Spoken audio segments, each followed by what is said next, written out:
భవిష్యత్ కార్యాచరణ ప్రణాళిక మీద కూడా ప్రతిపక్షాల సూచనలు అడగడం జరిగింది. ఇందులో రాజకీయ ప్రేరేపితమైన అంశాలు లేవు.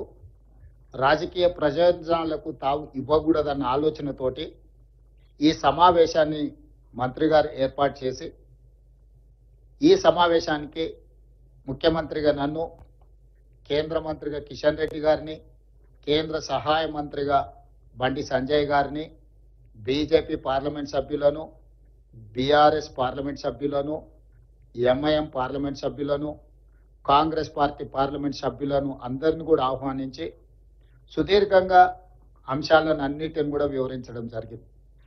ఈ అంశాలను వివరించిన తర్వాత భవిష్యత్తులో ఏ విధంగా ముందుకు వెళ్ళాలి అనే వివరాలను కూడా మేము చర్చించుకోవడం జరిగింది. అందులో భాగంగా కొన్ని వాస్తవాలను ఈరోజు తెలంగాణ ప్రజల ముందు పెట్టాల్సిన బాధ్యత ముఖ్యమంత్రిగా నా మీద ఉన్నది. ఎందుకంటే ప్రతిపక్ష పార్టీ బాధ్యతాయుతంగా విమర్శనాత్మకమైన వైఖరితో ప్రభుత్వ వైఫల్యాలను విమర్శించినా మాకు అభ్యంతరం లేదు.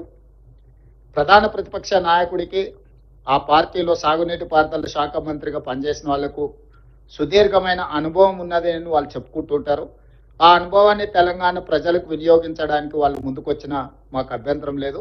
వారు ఇచ్చిన సూచనలు తీసుకోవడానికి కూడా మాకు ఎలాంటి అభ్యంతరం లేదని వివిధ సందర్భాలలో, అది శాసనసభలో కావచ్చు, బహిరంగ సభలలో నేను మా మంత్రివర్గ సహచరులందరం కూడా వివరించడం జరిగింది.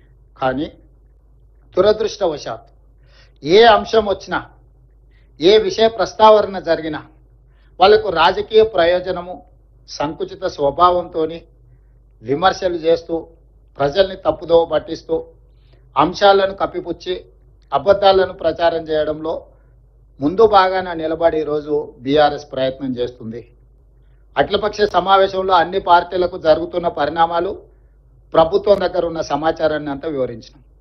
ఇక్కడ ఈ పత్రికా సమావేశంలో ప్రతిపక్ష పార్టీ బీఆర్ఎస్ ఏ విధంగా ప్రజల్ని తప్పుదోవ పట్టిస్తుంది, అధికారంలో ఉన్నప్పుడు ఏ విధంగా మాట్లాడుతుంది, అధికారం దిగిపోయిన తర్వాత ఏ విధంగా మాట్లాడుతుంది, సెంటిమెంటుతోని మళ్ళీ బ్రతకాలి, చనిపోయిన పార్టీని పునరుజ్జీవింపజేసుకోవడానికి శాయశక్తుల ఏ రకంగా అబద్ధ ప్రచారాలతో ముందుకు వెళ్తున్నారో నేను చెప్పదలుచుకున్నాను. దానికి సంబంధించి గోదావరి జలాలు, తెలంగాణ రాష్ట్రానికి కృష్ణా నదీ జలాలు, గోదావరి జలాలే ప్రధానమైన ఆధారం.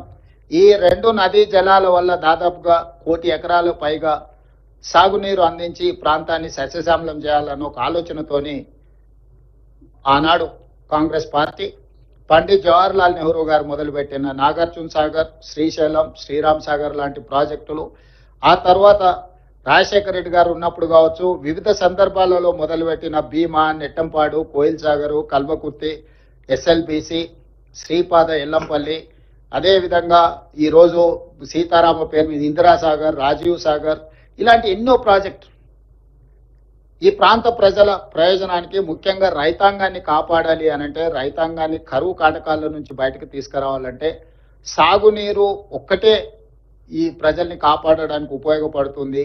తెలంగాణ లైఫ్ లైన్ ఇరిగేషన్ అనే దాన్ని గుర్తించి ఈ ప్రాజెక్టులను కట్టే ప్రయత్నం చేసినాం. కొన్ని పూర్తయినాయి, కొన్ని ఇంకా పనులు సాగుతూ ఉన్నాయి. అయితే ఈ సందర్భంగా 10 సంవత్సరాలు తెలంగాణ రాష్ట్రం వచ్చిన తర్వాత పరిపాలించారు. 10 సంవత్సరాలలో 5 సంవత్సరాలు హరీష్ రావు గారు సాగునీటి పారుదల శాఖ మంత్రి, ఇంకొక 5 సంవత్సరాలు కల్వకుంట్ల చంద్రశేఖరరావు గారు సాగునీటి పారుదల శాఖ మంత్రి. అంటే బీఆర్ఎస్ నాయకులు ఒకే కుటుంబం, ఒకే పార్టీ, వాళ్ళే 10 సంవత్సరాలు ఈ శాఖను నిర్వహించడం జరిగింది. అంటే 10 సంవత్సరాలు ఈ శాఖలను నిర్వహించినప్పుడు సంపూర్ణమైన అవగాహన ఆ పార్టీలో ఎవరికి ఉన్నా లేకపోయినా హరీష్ రావు గారికి, చంద్రశేఖరరావు గారికి ఉండాల్సిన అవసరం ఉందని మేము భావిస్తున్నాం. ఈ సంపూర్ణమైన అవగాహనతోని తెలంగాణ ప్రయోజనాలను కాపాడడానికి ఈ ప్రభుత్వానికి సహకరించిన, సూచనలు చేసిన నిరభ్యంతరంగా ఈ ప్రభుత్వం వాటిని స్వీకరించడానికి సిద్ధంగా ఉంది. కానీ దురుద్దేశంతో బురద చల్లడం ద్వారా ఈ ప్రభుత్వాన్ని దోషిగా నిలబెట్టి రాజకీయ ప్రయోజనాలు పొందాలని ఏదైతే ప్రయత్నం చేస్తుందో, ఆ నేపథ్యంలోనే చాలా సందర్భాలలో రేవంత్ రెడ్డి గారు మాట్లాడట్లేదు. ఎందుకు మౌనంగా ఉన్నాడు? రేవంత్ రెడ్డి గారు ఎందుకు ఈ విషయాలను ప్రశ్నించడం లేదు? ఇట్లా తనదైన శైలిలో వారు మాట్లాడడం మొదలుపెట్టారు. అందుకే ఈరోజు మాట్లాడుతున్న హరీష్ రావు గారు, మాజీ సాగునీటి పారుదల శాఖ మంత్రి గారు, మీరు సాగునీటి పారుదల శాఖ మంత్రిగా ఉన్నప్పుడు చంద్రశేఖరరావు గారు ముఖ్యమంత్రిగా ఉన్నప్పుడు కేంద్ర ప్రభుత్వం ఏర్పాటు చేసిన అపెక్స్ కౌన్సిల్ సమావేశంలో మీరు పాల్గొని ఏం మాట్లాడినారు, ఏం మీటింగ్ మినిట్స్ రికార్డ్ చేసినారో అక్కడి నుంచి మొదలు పెడతాను నేను. ఈ గోదావరి జలాలకు సంబంధించి, కృష్ణానది జలాలకు సంబంధించి ఆనాడు 2016 21/9/2016 శ్రమశక్తి భవన్ న్యూఢిల్లీ ఈ మీటింగ్ అపెక్స్ కౌన్సిల్ సమావేశంలో శ్రీ కుమారి ఉమాభారతి గారి జలశక్తి మినిస్టర్ గా వారి అధ్యక్షత వహిస్తే చంద్రబాబు నాయుడు గారు, చంద్రశేఖరరావు గారు ఇరు రాష్ట్రాల ముఖ్యమంత్రులుగా ఇందులో పాల్గొన్నారు. ఈ సమావేశంలో ఆంధ్రప్రదేశ్ సాగునీటి పారుదల శాఖ మంత్రిగా దేవినేని ఉమామహేశ్వరరావు గారు, తెలంగాణ సాగునీటి పారుదల శాఖ మంత్రిగా హరీష్ రావు గారు ఈ సమావేశంలో పాల్గొన్నారు.